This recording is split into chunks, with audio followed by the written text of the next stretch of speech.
Deus compartilhou muito comigo essa semana, principalmente nessa transição desse novo lugar, de tudo que a gente quer viver aqui nesse lugar. E hoje eu quero falar sobre o sal da terra e luz do mundo. Eu queria que você abrisse aí sua Bíblia no Evangelho de Mateus, capítulo 5. A gente vai ler do 13 ao 16.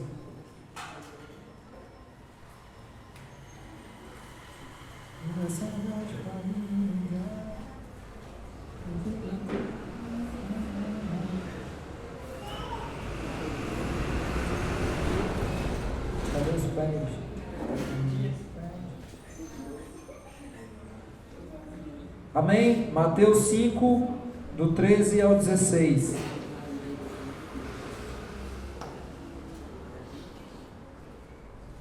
Vamos lá. Eu vou ler na versão da Nova Almeida atualizada, que é a versão que eu uso aqui para o púlpito. Fala o seguinte: vocês são o sal da terra. Ora, se o sal vier a ser insípido, como lhe restaurar o sabor? Para nada mais presta, senão para lançado fora e ser pisado pelos homens. Vocês são a luz do mundo. Não se pode esconder uma cidade situada no alto de um monte, nem se acende uma lamparina para colocá-la debaixo de um cesto, mas num lugar adequado onde ilumina bem todos os que estão na casa. Assim brilhe também a luz de vocês diante dos outros, para que vejam as boas obras que vocês fazem e glorifiquem o Pai de vocês que está nos céus. Deus, obrigado, Senhor, pela Tua palavra. Peço que o Senhor nos exorte, nos admoeste nessa noite e que a Tua palavra nos convença, Pai, daquilo que o Senhor deseja falar para nós. Em nome de Jesus. Amém. Gente, o livro de Mateus, o Evangelho de Mateus, a gente está lendo aqui o capítulo 5, a gente está falando aqui sobre alguns versículos do capítulo 5, mas eu queria passar um pouco, fazer um pequeno panorama do que acontece do capítulo 1 ao capítulo 5. O Evangelho de Mateus faz parte dos evangelhos sinóticos, que são os 3 evangelhos que citam as mesmas histórias em tempos, né? Mateus, Marcos e Lucas, se você for ler ali, eles repetem as histórias, eles tratam das mesmas histórias. E aí, no capítulo 1 de Mateus, a gente vai ver a genealogia de Jesus, começando lá em Abraão, né, até Jesus. E aí, na sequência, a gente vê o nascimento vaginal de Jesus, o Deus que é homem, nascendo por uma mulher, né? É algo que a gente até leu no discipulado aqui passado, acredito, que é algo que foge da compreensão humana. O Deus que é eterno, que sempre existiu, se coloca agora numa figura humana, nasce de uma mulher na qual ele mesmo criou. Doido, né? É o Evangelho, é isso mesmo. Então a gente vê na sequência aí o nascimento de Jesus, e depois que Jesus nasce, cresce, a gente vê ali a história, a história de João Batista. João Batista era primo de Jesus, que ele era filho da irmã de Maria. Então a gente vê ali João Batista, que foi o último profeta do Novo Testamento, tirando o fato de que Jesus é o tão esperado. João Batista é o único profeta que aparece no Novo Testamento, e a gente não vê mais relatos de profetas. E aí João Batista, ele vem com uma proposta. E essa proposta foi uma proposta que foi profetizada pelo profeta Isaías, lá no Antigo Testamento, que viria alguém que iria clamar no deserto, né? Deserto, a região lá onde o povo vivia, que ia clamar no deserto: arrependam-se, pois é chegado o reino de Deus. E aí depois, quando passa a história ali de João Batista pelo deserto, clamando arrependimento, aí a gente vê Jesus sendo levado pelo Espírito ao deserto para ser tentado. E aí depois que Jesus dá um show lá no diabo, né? O cara, mas como aqui o pão? Não, nem só de pão vai virar o homem, né? Não preciso do pão. Não, se você quiser eu te dou aí todos os reinos aí. Não preciso não, que eu já tenho um Deus e eu não preciso de mais nada além disso. Aqui que a gente vê então, quando Jesus ele sai dali, acontece um episódio. Quando Jesus sai, eu acredito que ele vai à procura de João Batista, né? E aí o que acontece? João Batista tinha sido preso. Por que João Batista tinha sido preso? Qual que era a ideia de João Batista no deserto? O que ele clamava? O que João Batista clamava no deserto? Arrependam-se. Arrepender de quê? Dos pecados. Então a ênfase do ministério de João Batista era: arrependam-se dos seus pecados. Aí o que aconteceu? Aconteceu um caso lá, que a neta do rei Herodes se separou do marido e casou com o tio dela. E aí João Batista vendo aquilo, tendo ênfase no seu ministério do arrependa-se, ele chega e confronta aquela ideia. Ele confronta a ideia. E a gente pode até trazer para a nossa realidade que o chamado cristão, o chamado da pregação do evangelho é o arrependa-se. Não é o não, mas dá certo aí, mano. Não é. A gente acha que porque tudo modernizou, né? O pecado também. Não, mas isso aí não é mais pecado, não. Isso aí foi nos primeiros séculos. Hoje em dia, isso aí já era. Não, mas a ênfase era arrependa-se. Então, quando João Batista vai refutar aquela atitude pecaminosa daquela mulher, o rei Herodes pega e prende o cara. Então, quando Jesus sai do deserto, depois que ele foi tentado, ele percebe que João Batista tinha sido preso. Então ele pega e se muda para Cafarnaum. E o que é Cafarnaum? Cafarnaum era uma cidade, uma região ali às beiras do Mar da Galileia, uma região marítima, uma região onde chegavam muitas embarcações, onde tinha muito comércio. Era o lugar onde ali existia.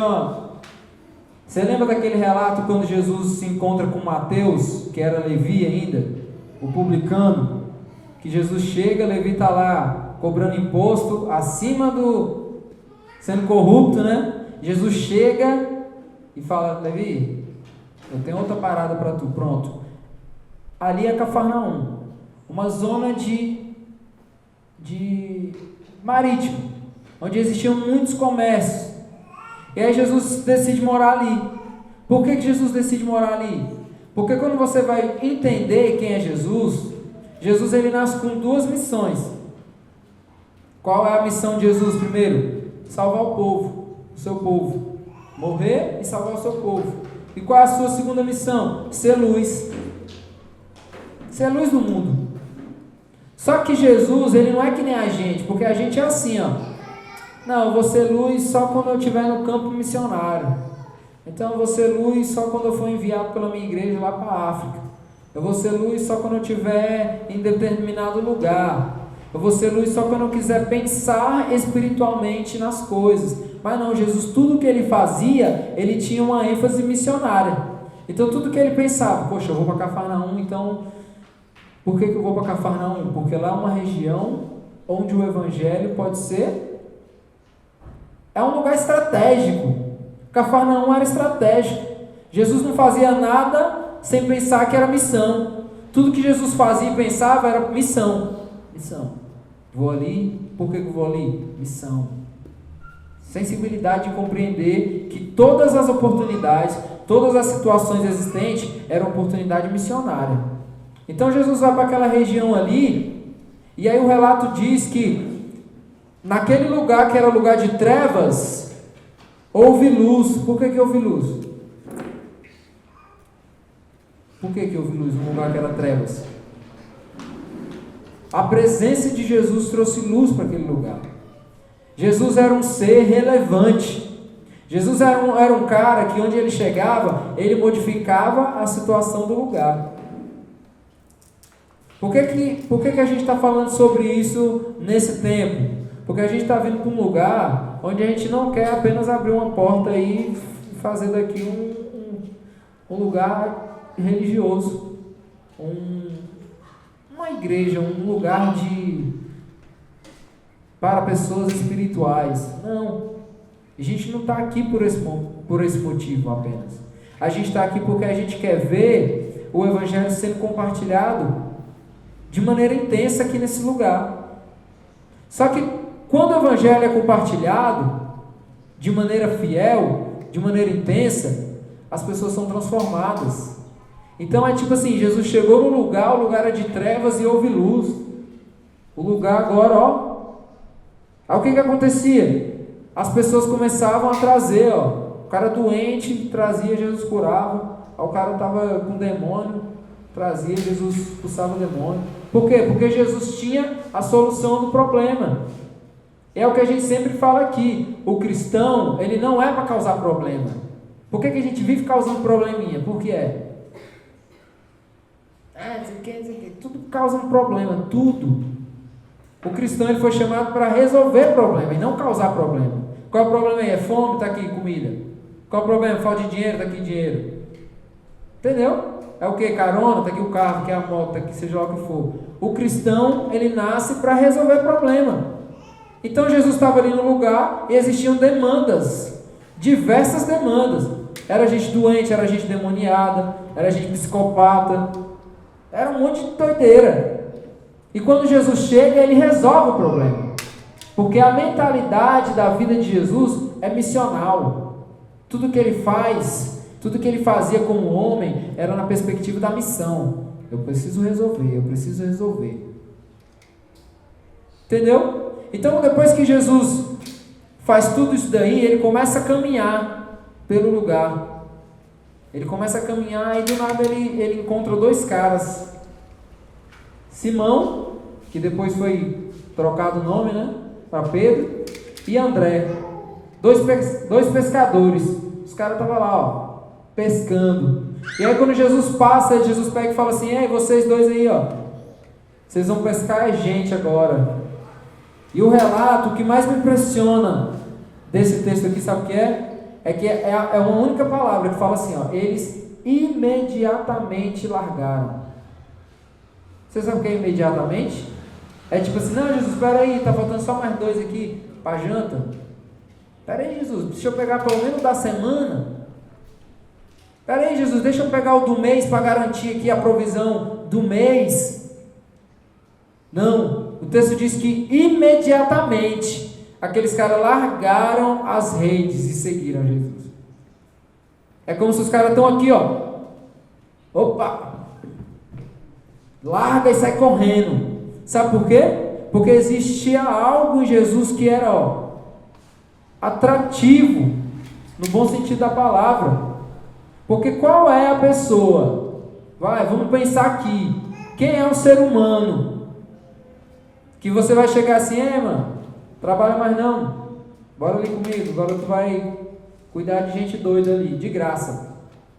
Quem é, em sã consciência, que trocaria o certo, aparentemente, pelo duvidoso ou pelo negativo, pelo errado ali, pelo, sei lá, o que vai dar isso aí? O cara está me chamando para pescar gente. Como é isso? Só que a fala de Jesus convence. A fala de Jesus convence, porque Jesus fala: ei, deixe de pescar peixe, porque agora vocês vão pescar pessoas, seres humanos. E eles imediatamente saem. E Jesus continua e encontra mais 2 que estavam também ali se organizando para a pescaria. Ei, vem vocês também, E eles imediatamente largam tudo e começam a seguir Jesus. Então Jesus continua caminhando.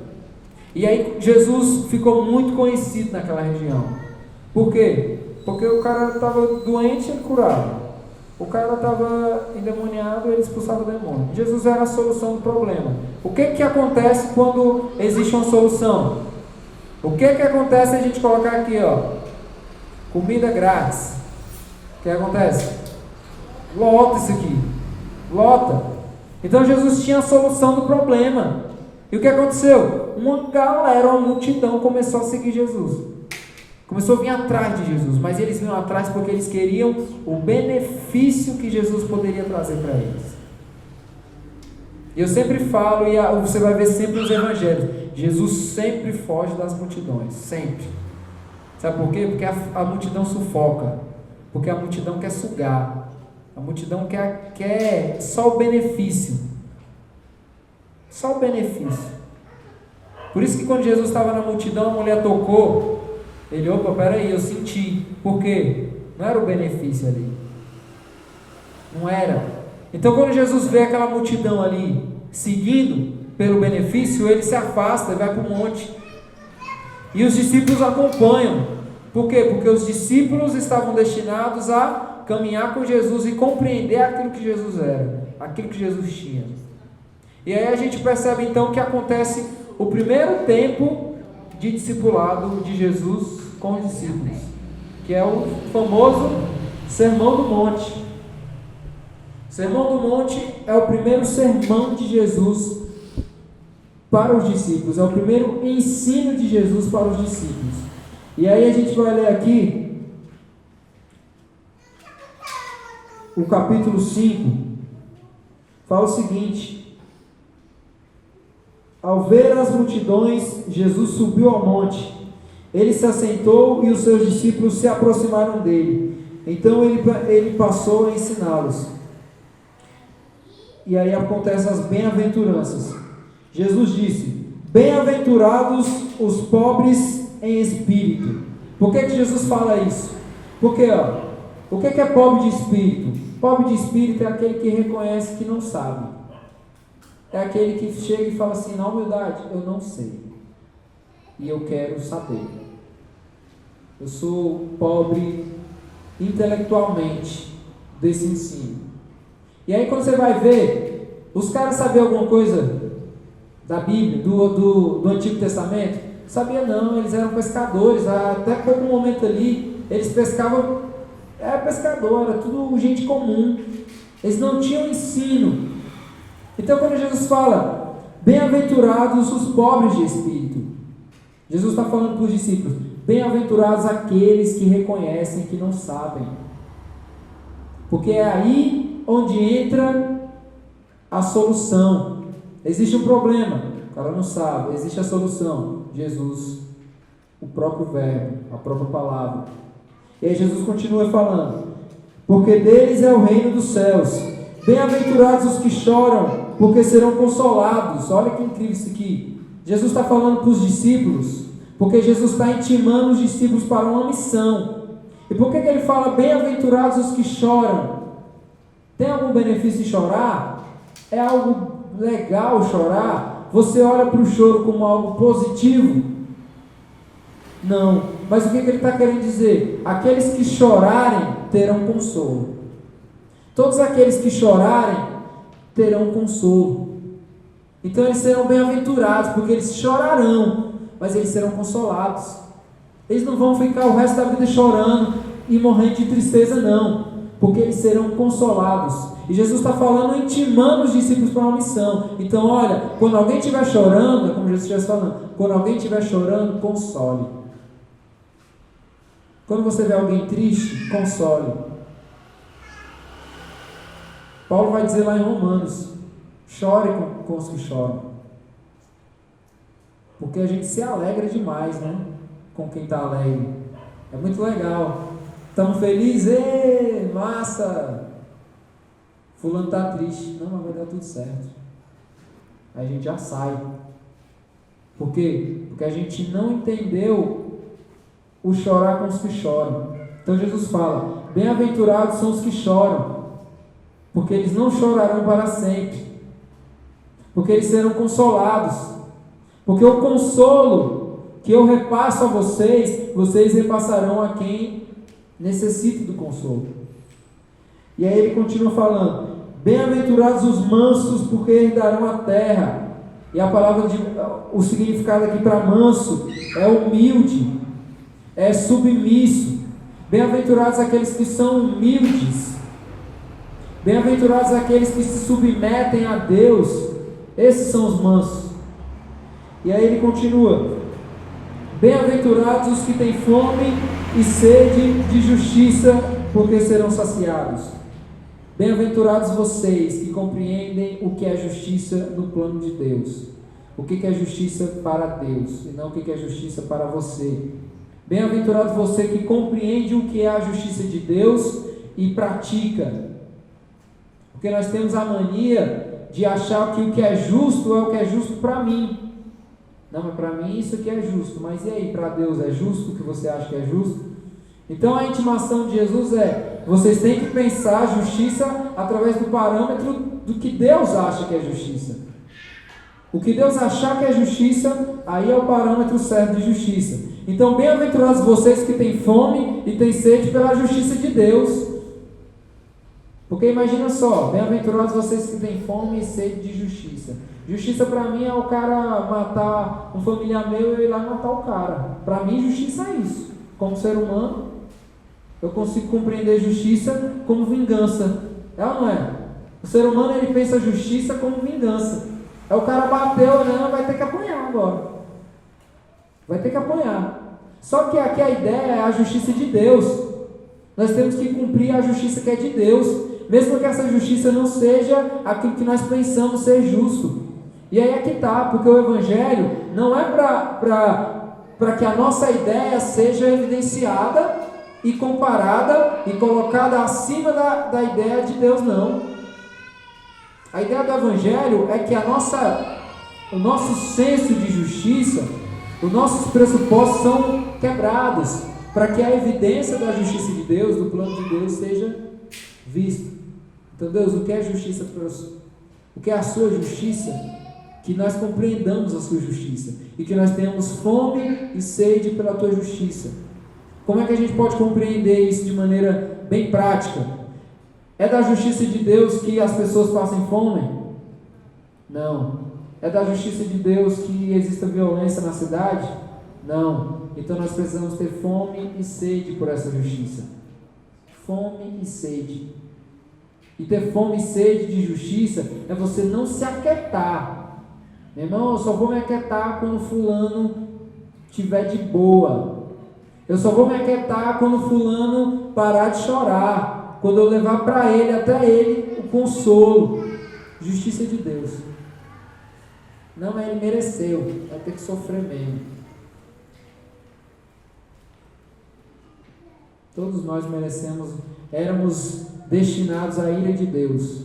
Todos nós. Mas a graça de Deus nos alcançou, por meio de Jesus. Então a graça de Deus que nos alcançou é a misericórdia de Deus que se renova todos os dias na nossa vida. Tem que ser, é um atributo comunicável de Deus, a misericórdia. Deus é um ser misericordioso, porém Ele compartilha desse atributo com nós, com a gente. Com nós, né? Meu pai, né? Com a gente. Vocês entenderam? Entendeu? Então, bem-aventurados os que têm fome e sede de justiça, porque serão saciados. Bem-aventurados os misericordiosos, acabamos de falar, porque alcançarão misericórdia. Se você é um cara misericordioso, se você é uma pessoa misericordiosa, você vai alcançar misericórdia. Agora, se você é um cara vingativo, que quer fazer justiça com a própria mão, se você quer dar o troco, aí você vai receber aquilo que você dá. Então seja misericordioso, para você obter misericórdia. Bem-aventurados os limpos de coração, porque verão a Deus. Olha isso, bem-aventurados vocês que têm um coração limpo, longe de toda a raiva, longe de toda a amargura, longe de todo o ódio, porque vocês verão a Deus. Aquele que tem um coração limpo verá a Deus. Bem-aventurados os pacificadores, porque serão chamados filhos de Deus. O que é um pacificador? É o cara que promove a paz, é ou não é? Mas um ser humano, ele consegue extrair dele mesmo paz alguma? Consegue? O ser humano que pensa na vingança, consegue extrair dele mesmo paz? O ser humano que não se aquieta até ver o outro no chão, ele consegue extrair dele mesmo paz? Não. Então, bem-aventurados aqueles que encontraram a paz em Deus, que é o que emana, que é a própria paz, que é o que compartilha da paz. Bem-aventurados vocês que encontraram a paz em Deus e que conseguem promover essa paz. Se nós promovemos paz, se nós temos paz, é porque nós encontramos a paz em Deus. Porque senão é guerra, é violência, é vingança, é tudo isso. Bem-aventurados os perseguidos por causa da justiça, porque deles é o reino dos céus. Aqui é a mensagem central, né, do Evangelho. A gente quer fugir da perseguição, mas aqui, Jesus está dizendo que aqueles que são perseguidos são bem-aventurados. Bem-aventurados os perseguidos por causa da justiça, porque deles é o reino dos céus. Bem-aventurados são vocês, quando por minha causa os insultarem e os perseguirem, e mentindo disserem todo o mal contra vocês. Alegrem-se e exultem, porque é grande a sua recompensa nos céus, pois assim perseguiram os profetas que viveram antes de vocês. E aí a gente vai para o texto que a gente leu. Vocês são o sal da terra. Ora, se o sal vier a ser insípido, como lhe restaurar o sabor? Para nada mais presta, senão para, lançado fora, ser pisado pelos homens. O que Jesus está falando aqui? Vocês são o sal da terra. Olha como isso é doido.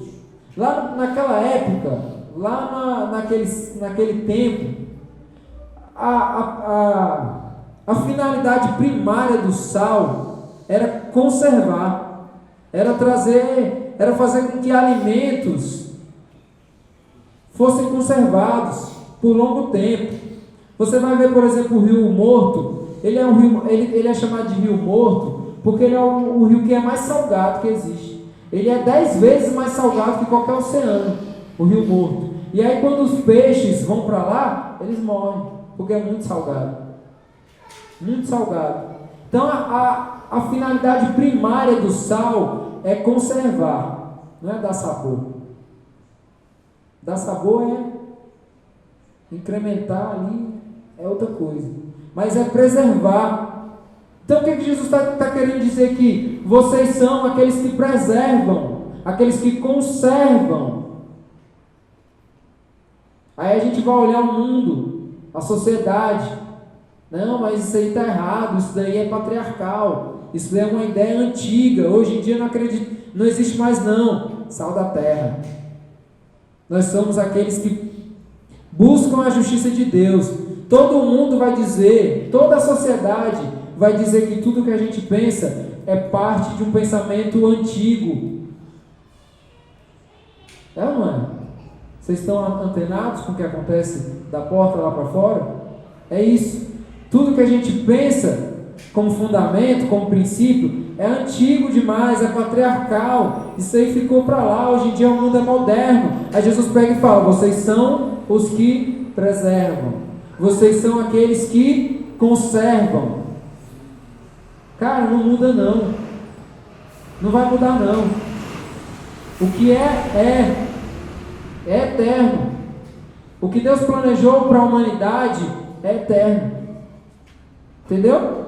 Não vai existir alguém, não vai existir um movimento, não vai existir uma geração que vai modificar não. Não vai. Porque o que Deus criou para o ser humano é eterno. Deus criou a ovelha.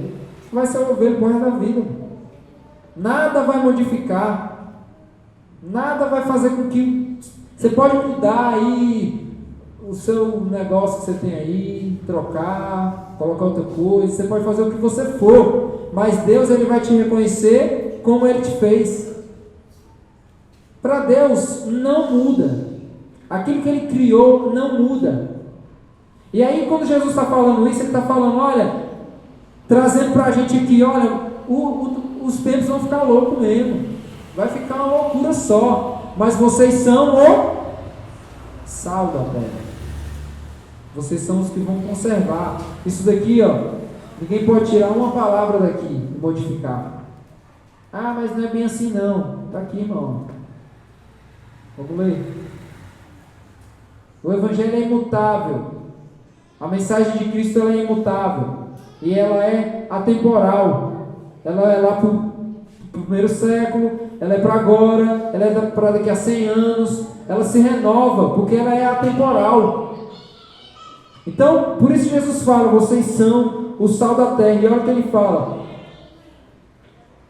Ora, se o sal vier a ser insípido, se o sal vier a ser perder a sua finalidade, para que ele vai servir? Para nada, a não ser para ser lançado fora ou ser pisado pelos homens. Então, se você aí, cristão, não é o sal, se você é um cristão que não conserva, se você é um cristão que não preserva os princípios do Evangelho, você vai servir, sabe para quê? Para ser pisado pelos homens e para ser lançado fora. Você é um ser que não funciona. Entendeu? É o sal molhado. É um sal molhado. Não presta. Vocês viram aquela frase ali, ó? Jesus nos chamou para sermos o sal da terra e não o docinho. O que a gente vive? Qual que é o evangelho que a gente tem buscado? Não, é o evangelho, mó limpeza, Jesus, né? Docinho, de coco.